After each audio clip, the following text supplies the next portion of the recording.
बाल गोविंद भगत अध्याय की। तो चलिए शुरू करते हैं। यह कहानी है एक ऐसे व्यक्ति की जो परिवार और समाज के बीच रहते हुए भी सांसारिक दुख दर्दों से बिल्कुल दूर थे। वे साधु संतों की तरह पहाड़ों पर तपस्या करने नहीं गए, बल्कि अपने परिवार के साथ रहते हुए भी मन से पूरी तरह साधु बन गए थे। बाल गोविंद भगत जी एक साधारण व्यक्ति थे, मध्यम कद के, गोरे रंग के और करीब 60 साल के लगते थे। सिर पर हमेशा एक छोटी सी टोपी, गले में तुलसी की माला और माथे पर श्री राम जैसा चंदन लगाते थे। वे बहुत सादगी से रहते थे, हमेशा सिर्फ एक लंगोटी पहने रहते और ठंड के मौसम में ऊपर से एक छोटा सा काला कंबल ओढ़ लेते। भगत जी कबीर दास जी के सच्चे भक्त थे। वे हमेशा कबीर के भजन गाते रहते और कभी झूठ नहीं बोलते थे। वे किसी से झगड़ा नहीं करते और किसी की चीज बिना पूछे छूते तक नहीं थे। लेखक बताते हैं कि जब भी बाल गोविंद भगत जी खेत में काम करने जाते तो बड़ी मधुर आवाज में कबीर के पद गुनगुनाते रहते। उनकी आवाज इतनी प्यारी थी कि सुनने वाले काम छोड़कर बस सुनते ही रह जाते। गर्मी,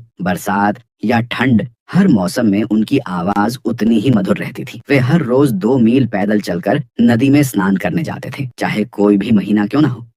नहाकर लौटते समय तालाब के किनारे बैठ जाते और कबीर के भजन गाने लगते। गांव के लोग शाम को उनके घर आ जाते और उनके गीत सुनकर दिन भर की थकान भूल जाते। भगत जी का एक बेटा था जिसे उन्होंने बहुत प्यार से पाला था। बेटे की शादी भी उन्होंने बड़े मन से की थी। लेकिन एक दिन भगवान को उनका बेटा प्यारा हो गया। जब लेखक उनके घर पहुंचे तो देखकर हैरान रह गए।